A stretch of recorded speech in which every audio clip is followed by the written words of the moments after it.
Hello, and it's this time of the show where we're going to talk about the top 5 watches under $5,000, and I'm going to do so with Michael Clerizo, Wall Street columnist and watch author. Welcome on board.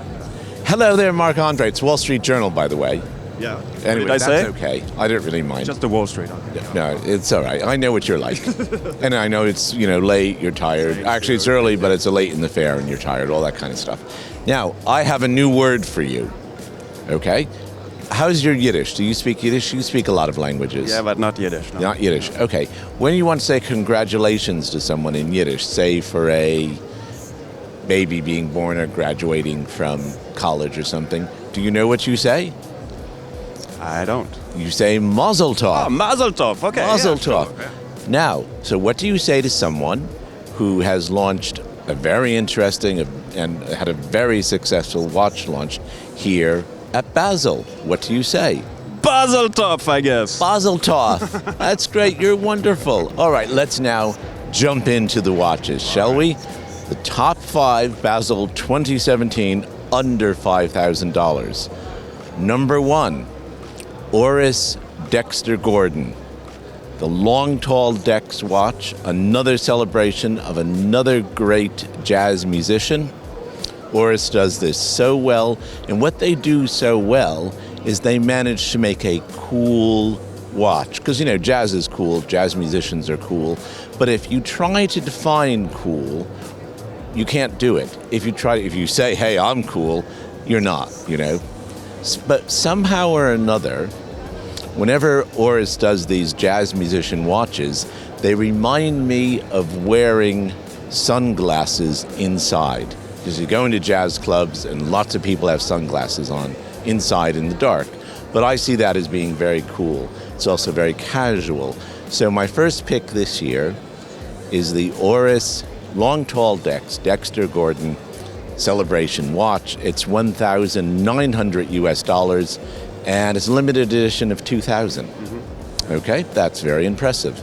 Now, I want to talk about a watch from a major brand that I think in terms of value for money is just superb.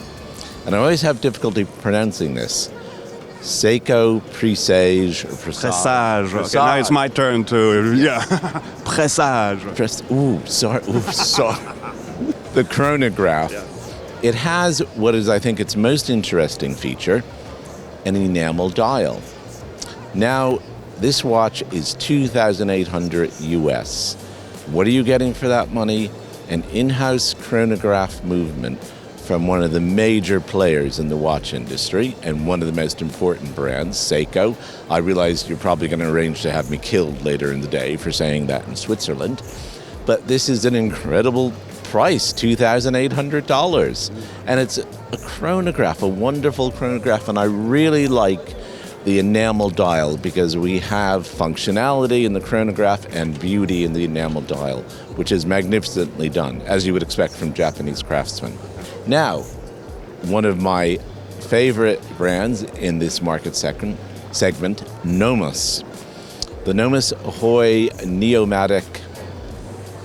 The Nomis Ahoy Neomatic, that's the name. Again, what this watch proves is you don't have to spend a lot of money to get great design. It's $4,660. And it is one of the most difficult things to do in any field of design. It's simple. It's simple, but at the same time, it's quite striking. Very difficult to do. People with budgets in the gazillions can't manage to do this. And I do think it's very difficult to look simple and do a simple watch, great design, very good movement for $4,660. That's pretty impressive. Now, let's move on to Tudor, which is, again, one of everyone's favorites in this market segment. Tudor's done something very interesting. They've brought back to the market a two-tone diving watch, the Black Bay Steel and Gold. This watch is available on a bracelet and on a strap. I really like it on the bracelet. And one of the things I like about it is it's not plain yellow gold. It is brushed yellow gold. Again, I think that's very attractive. It's very practical. And what can I say except brushed yellow gold is the new rose gold, or red gold, or pink gold, or whatever expression you want to use. It has also this kind of almost a little bit of a bronze feel to it, like we saw with the bronze today. The black. Does. Yeah. It does have a bronze feel. I think that's the brush gold. It's more subtle than just bam in your face yellow gold. I've always liked yellow gold. I'm a yellow gold guy. I don't really like rose gold that much. I don't think it goes with my skin tone. But that's a good excuse. I like it. Isn't it? Yeah, sure. Why not? All right, so next watch then. Next watch. Well, the next one is something that reminds me of my childhood. Omega Railmaster. It reminds me of my childhood because all I can think about when I look at it, and this is a good thing, I mean this as a compliment to Omega, is my toy train set. And it's just got that feel about it. It's got that real man's toy feel about it. And the dial is steel, lifted with, I mean, the color is lifted. The dial is lifted in terms of its appearance by very unusual color markers.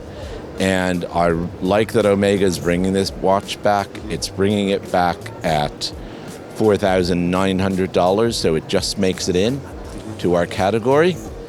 And this watch will be one of the most talked about watches from Basel 2017.